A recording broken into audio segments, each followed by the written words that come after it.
Hi everyone, good morning, good afternoon, good evening.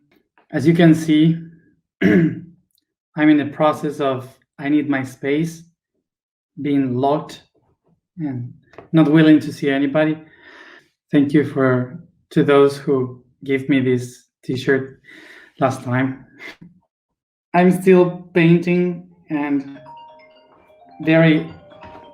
pardon. Sorry, I have a phone that I don't know how to use and I don't know how to turn it off. So I was just saying that I am in this kind of still in my inner world painting, so a bit everywhere. Let's go to the topic for today. The topic for today is perish. So the word perish comes from the Latin perire, that comes from two words. One, per, meaning towards an end, and the other one meaning to go.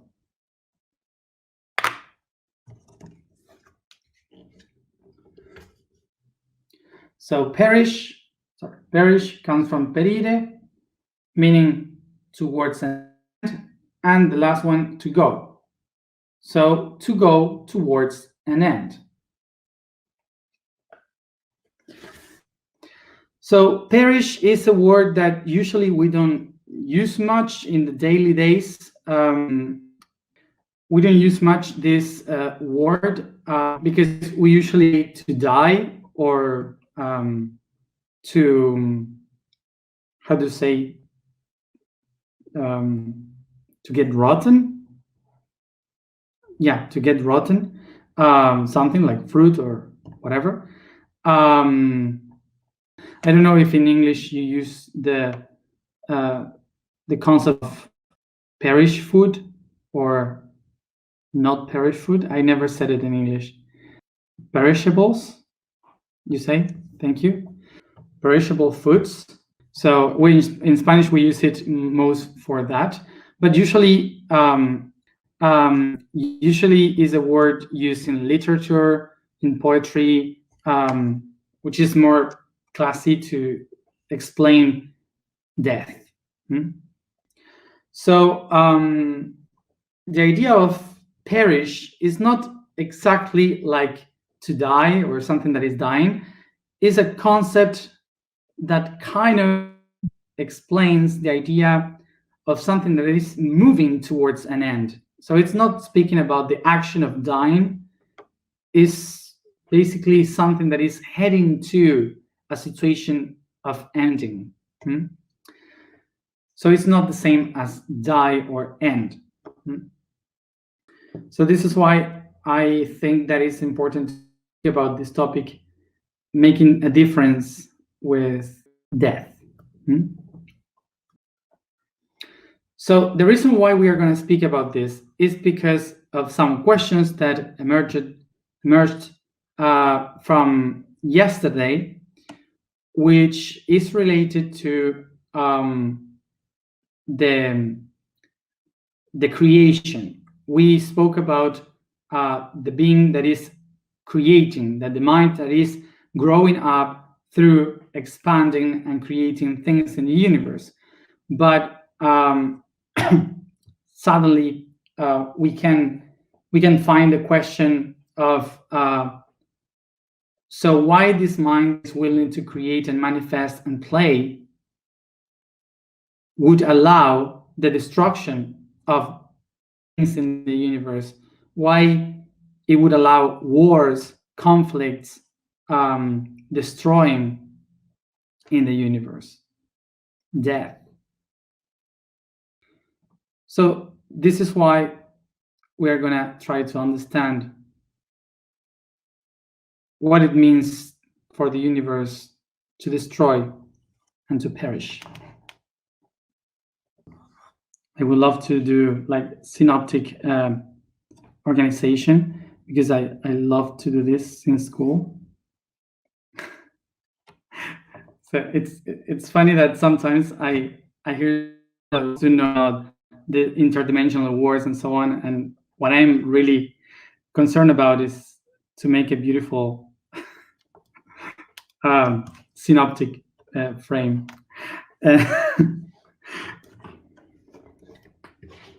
So this is the frame, and then you have the summary, so I can explain it later if you want to write it down.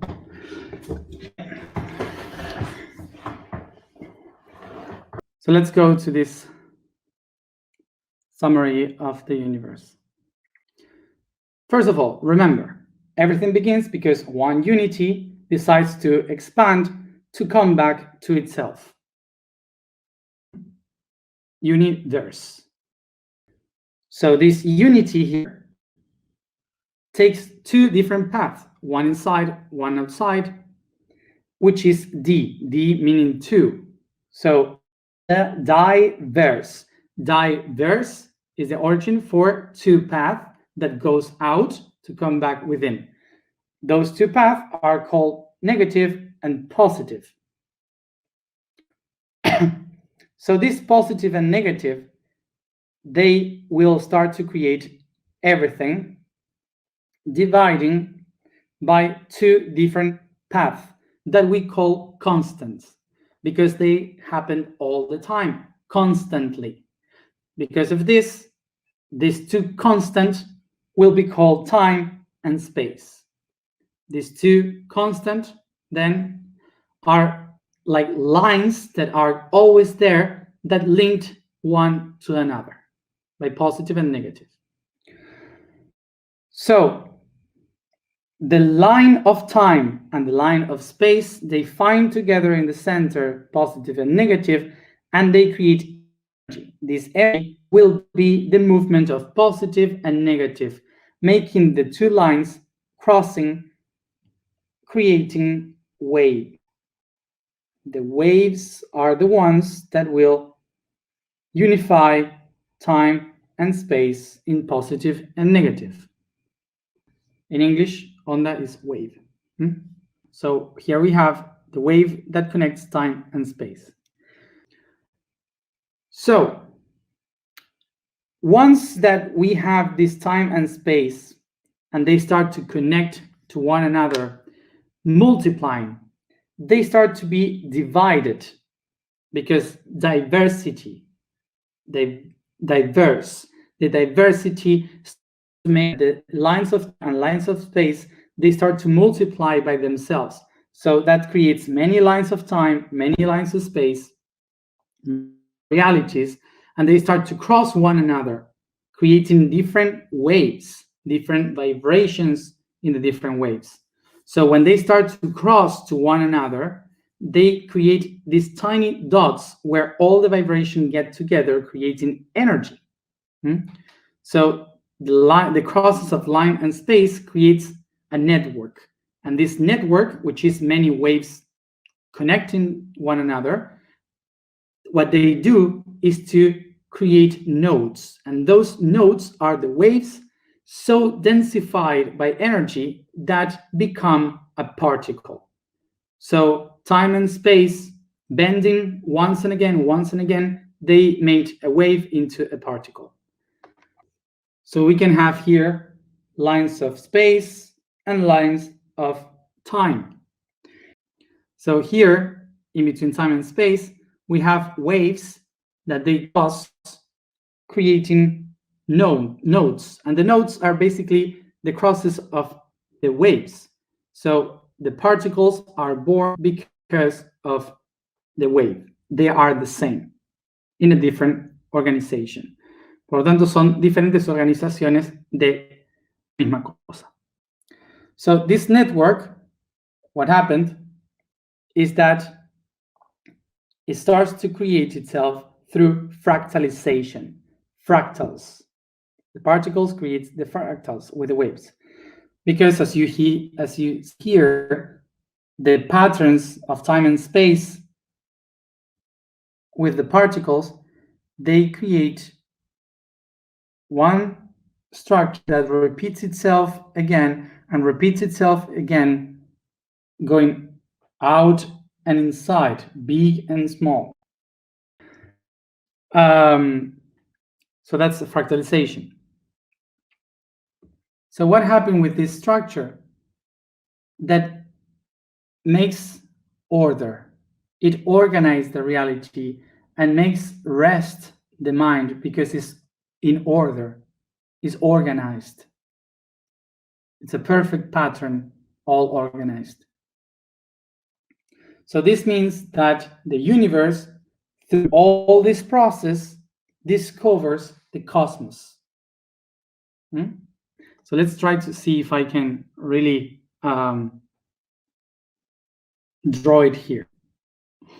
So imagine that this network is something that keeps going, expanding in every direction. So there are moments that the lines of time and space, they start to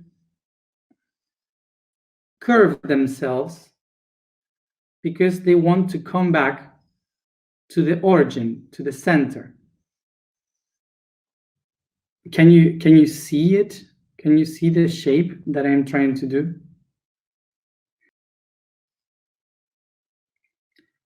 It's like if all the lines from the origin starts to curve themselves, coming back to the center. So what happened here? That in each here appears a new origin. So from it starts to emerge new lines of time and space. This is what we call multidimensionality. Because remember, this is a fractal. So in each node emerges new networks. So what happened here is that eventually, when these two different lines get over one to another, what happens here is a superposition of lines. So what happened here is that a line of space is superposed over another line of space, or a line of time over another line of time. So they start to create a superposition of things that they shouldn't be one over the other. So what happened here? That if this is time and this is time and they cross together, the normal path of it would be to this, to keep going like this in the expansion, to follow the path. But because time and time are negative and negative, they repel one to another. So when you have time and space is like positive and negative. So the magnetism, they attach because positive and negative, they attract like a magnet. But when you get time and time or space and space, you have positive and positive or negative and negative. So what happened is that they repulse each other like a magnet. And what happens from that is that it turns, it makes a torsion to itself.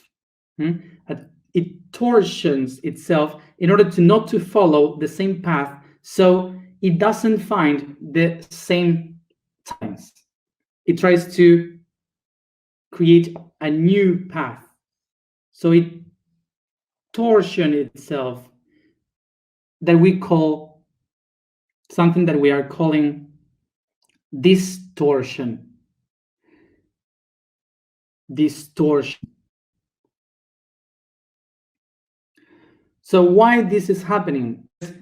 In the fractalization of the universe, it is so much expansion that eventually they start to come back to themselves, expanding and going and colliding to one another. The image that we can have, for example, is like if my hand is going out of the body, and it expands so much throughout the entire universe that it starts to bend itself, because everything is following the pattern of light, which is like spiral. So it moves and turns back again. So it turns back and comes back, and eventually my fingers will go to my nose because of the expansion of the fractalization. Imagine so many hands going everywhere that eventually they won't have a space. So they will start to hit back to the structures from where it came from. And that's why, for example, that comes to the nose, and I have a problem, my hand going to the nose not willing to let the hand go inside, so they start to have pain and hurt and so on. Okay, so that would be the image that we have with this. So a human example can maybe be like humans reproducing so much in the world that as much humans we have, much conflicts will get. And this will be like, for example, when there were less humans in the world, we didn't have as much as conflict as we do today, because because when we started to reproduce and have more and more and more, eventually we didn't have space. So that's why they started to pressure one another, and when they found in the same territory, they hit and they start to fight because of that territory. This is how we get how humans start. Before we didn't have countries, we just have regions. So these regions start to have much population, so they had to grow, and this growing of population made to create a country. And the country, suddenly they found in the opposite side, and they start to fight for the limitations. They created boundaries. So these boundaries were to protect what they have in one side, but the other ones wants to also expand. So as much population, they start to have war for the territory and so on. So this is like the fractalization of something.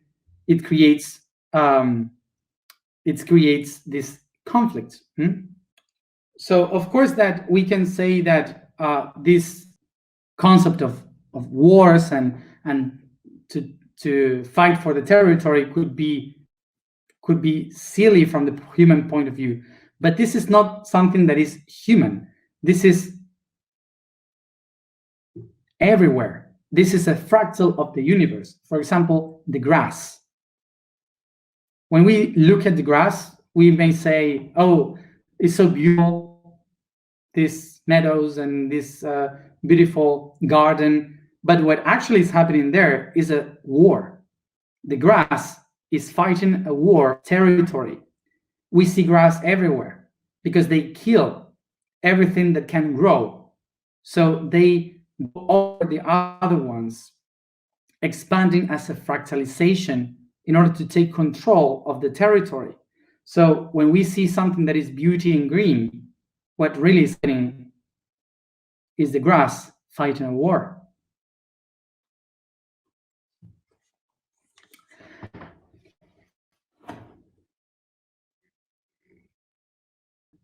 This is happening not because we have a lot of space, it's because the space is one. Space is bending constantly, and that's eternity. It's constantly bending once and again, once and again. It's like if you have this room and everything inside this room starts to do itself by two, once and again, once and again. Eventually, the whole space will be filled and nothing could fit this space. But because space is eternal, it can constantly divide once and again, once and again. So as you see here, this is perfect organization. This is cosmos. And here you can see is a mess because it's open. It's not a closed system. It's open, and it starts to open once and again, once and again. And by this opening, constant opening, we get chaos. Chaos comes from the Indo-European language "gie," that means to yawn. Yawning. Why? Because yawning is to open very much something, the mouth. Okay, so this is chaos. So it's like taking this and cutting so the network is open. If everything would be in perfect order like this, nothing would exist. Because perfect order means that nothing really is divided. There is no originality. So this is a network that is constantly the same. You get cosmos, you get order, but it's always the same. In order to exist, for us to exist, for a human to exist, a person to exist, the camera to exist, the air to exist, we need for this to break. We need chaos in order to exist. So now here we can understand this, that without chaos, we wouldn't be able to exist. Because remember, existing means to go out from somewhere. And the only way you can exist is if you get out from this pattern to create your own, going away from this pattern. This is why distortion, chaos, is the thing that helps us to exist. Chaos is the thing that took us to diversity. So everything in the universe is destined to go from cosmos to chaos. Because chaos is the only way to set ourselves free from patterns. So here we have this thing that patterns are order. Because order is basically that you feel comfortable with something that repeats once and again. So nobody wants to change the patterns because it makes people feel comfortable. But when you want to change, you need to break the pattern to create something new, to change your life. And for sure, it happened to you that when you wanted to change the patterns of your life, you brought your life into chaos. And you live a time of chaos in your life.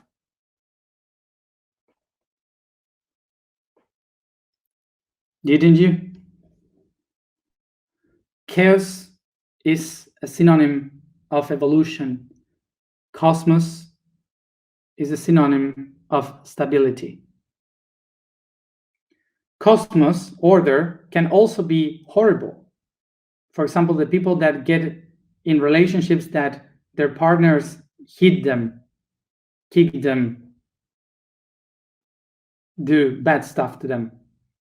And they repeat it once and again, once and again. Why? Because the brain interprets that that's the way it should be. It's a pattern they have to follow. So this is why if I want to change that pattern, I have to break with this pattern, understand first why this pattern came from. And from there, I change it from a different point of view. I switch it. Bringing chaos in my life, of course, because it's different from before. But that brings me to evolution. Everything in the universe goes through this process. So everything in the reality goes through this process.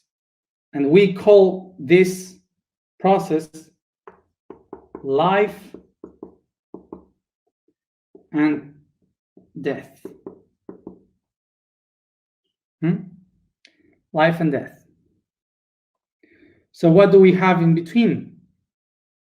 We have the path from life to death, from cosmos to chaos. And that's what we call to perish. That's why in the past they used to tell us, welcome to life, the path towards death.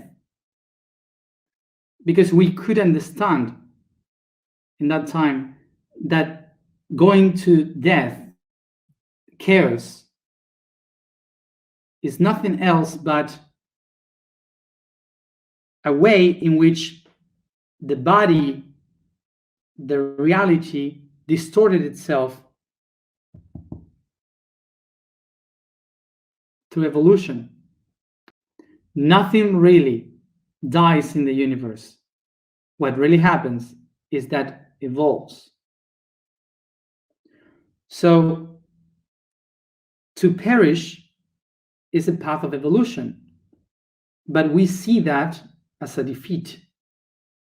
We are so much attached to the idea of the patterns of the cosmos, of life and existence, that we are afraid of change in chaos and evolution. We think that death is like the ones that defeat life, when in reality, death is the one that gives meaning to life. This is a constant of transformation. This is why death takes us to another way of organization. It transforms ourselves in a different pattern, what we call to rebirth, reincarnation. So to recognize that we live our lives perishing, that we are heading to chaos, to death,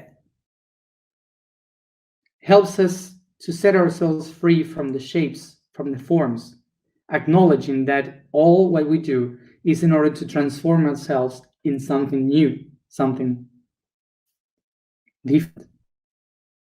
And what is this all about? To keep transpassing data, information, energy, constantly, once and again, evolving into different ways, better ways, in which we can exchange that information. So what this makes to us, to acknowledge what is to perish, helps us to keep going, acknowledging that all the things that we love, all the things that we believe and we want for them to exist are not forever. That we must embrace the idea that they will transform themselves. So we cannot get stuck in one of them because they will be transformed. And if that transformation is not done by ourselves, the universe will get in charge of doing it. So the task for today is to think about what is the thing that we cannot get rid of, or the thing that the thing that we don't want to get rid of, the thing that we don't want to leave behind, and find a place to do like kind of a ceremony where you just or paint or do or write something that you don't want to change, and you just break it and disarm it and leave it away. In knees chakra. So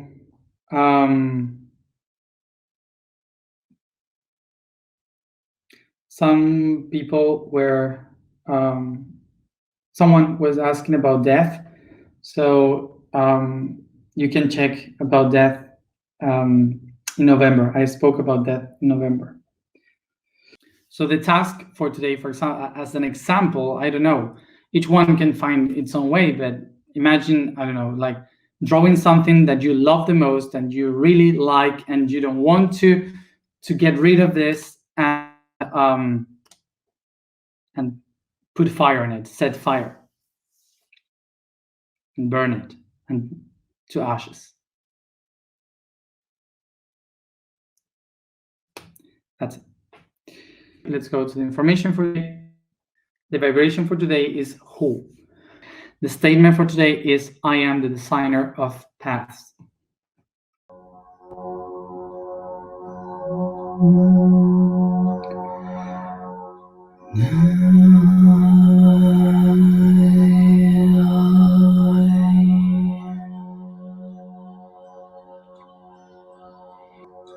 I become aware of the space that surrounds me,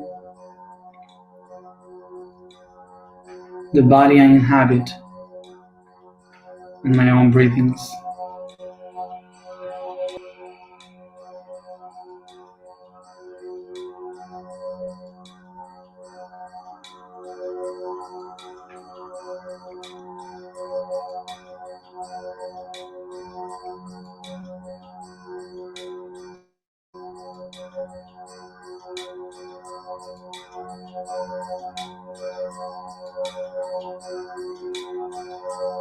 I observe a divine spark under my feet, the light of my body, and I ignite it.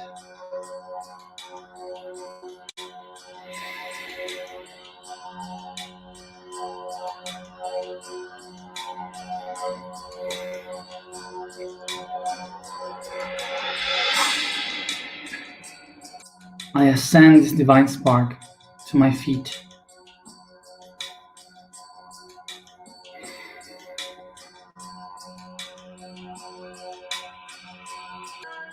I recognize my feet as two sacred lakes that give birth to two rivers, one white and the other blue.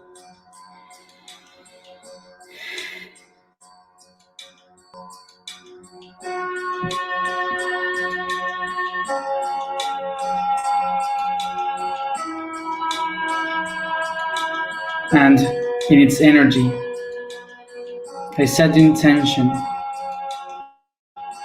that all the things that doesn't allow my path to go on to perish. I breathe and ignite my feet.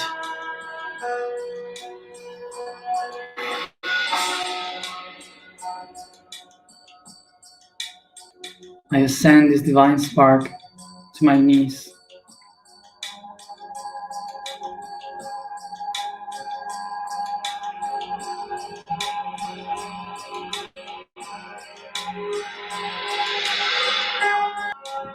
I connect both rivers, feminine and masculine, in the center of my history.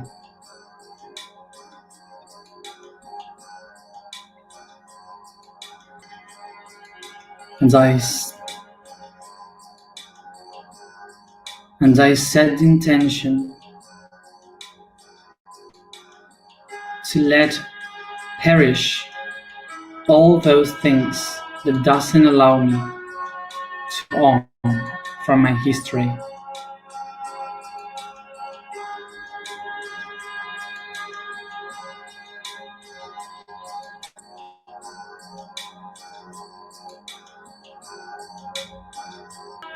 I breathe and ignite my knees.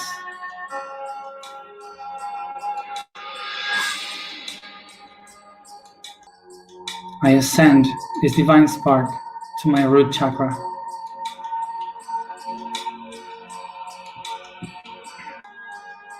I recognize in it the energy of the vital force, the lake of the Kundalini.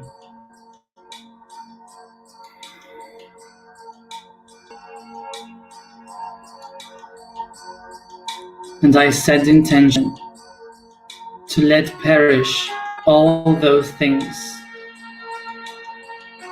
my desires, my needs, doesn't allow me to keep going on in my life.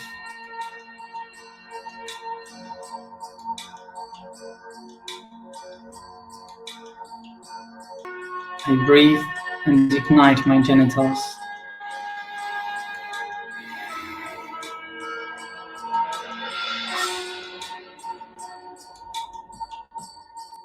I ascend this divine spark to my sacrum chakra.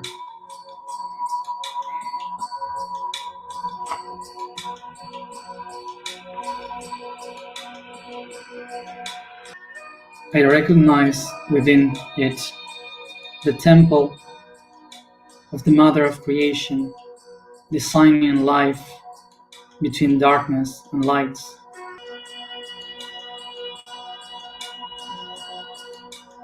And I set the intention to let perish all those things that I created and that keep me attached to this world.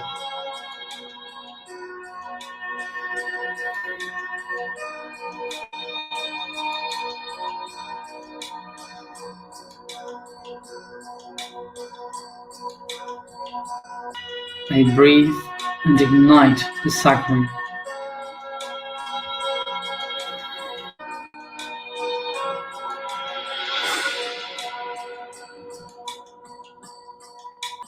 I ascend the divine spark to the solar plexus.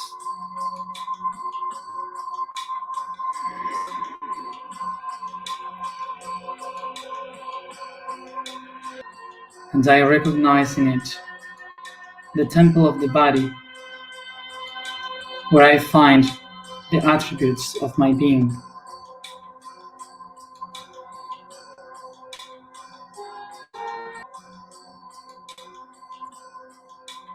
And I set the intention to let perish all those things from myself that I don't need anymore.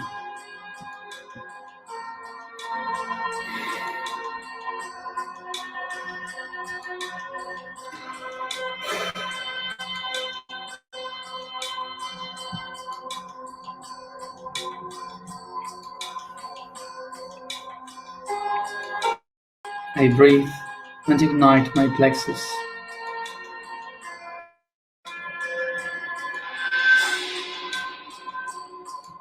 I ascend this divine spark to my heart.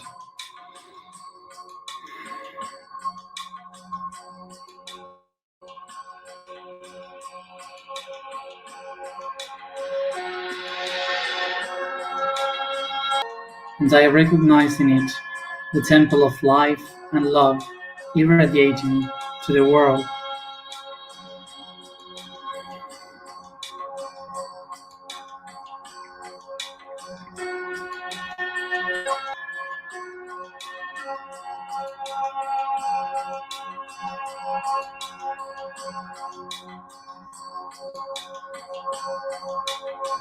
And I set the intention to let perish all those emotions and feelings that I don't need anymore here and now.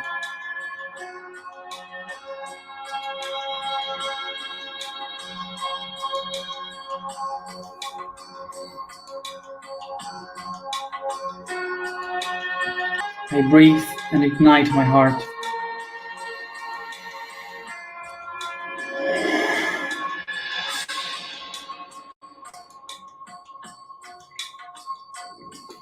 I ascend this divine spark to my throat chakra.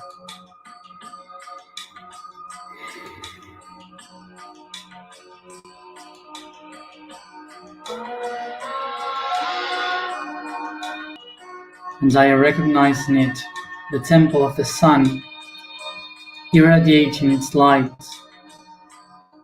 its rays of light, with truth to the entire world.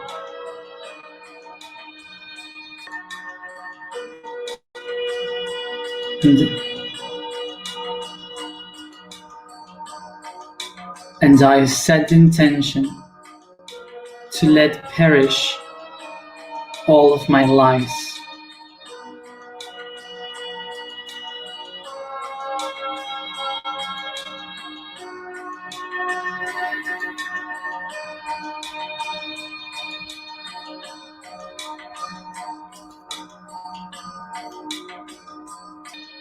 I breathe and ignite my throat.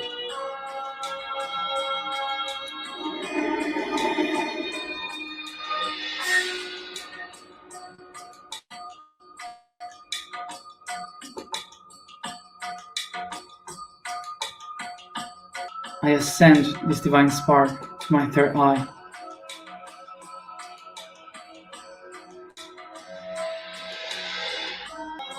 And I observe in front of me the eyes of the Sphinx contemplating me.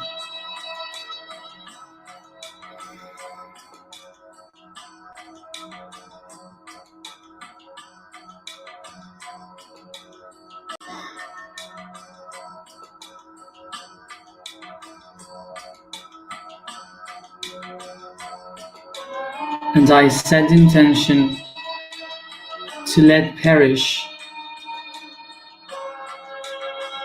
all the ideas that I had for myself and the world.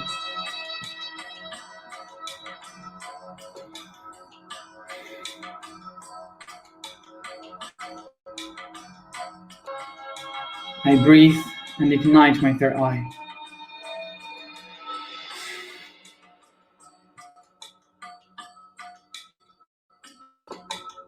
I ascend this divine spark to my crown.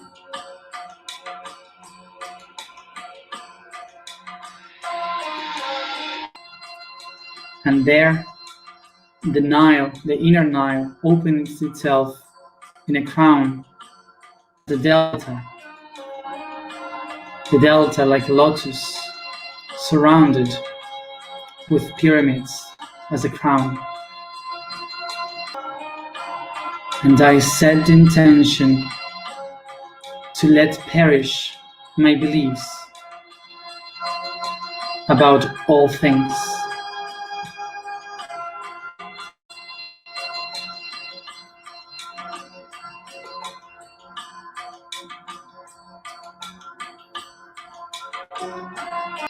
I breathe and ignite my crown.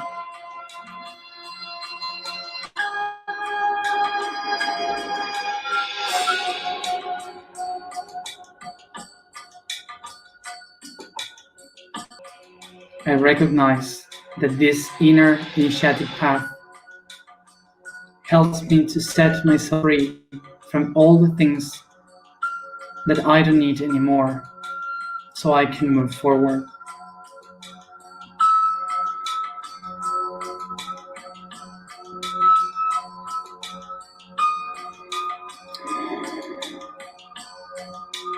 So from now on, I can design my own path.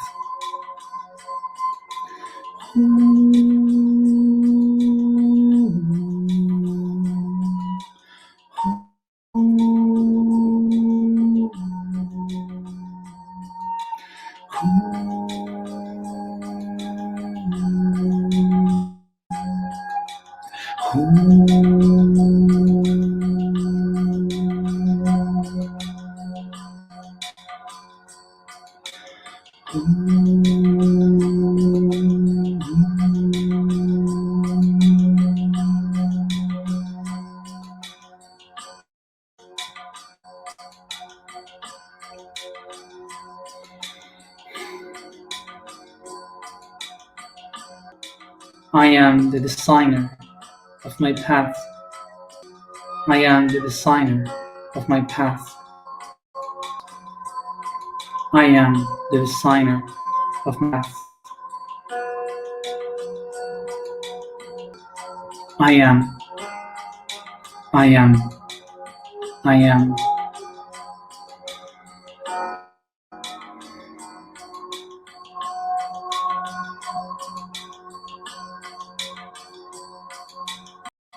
And I start to bring this consciousness, taking a deep breath, massaging and stretching all the body. And each one at its own time, come back here and now.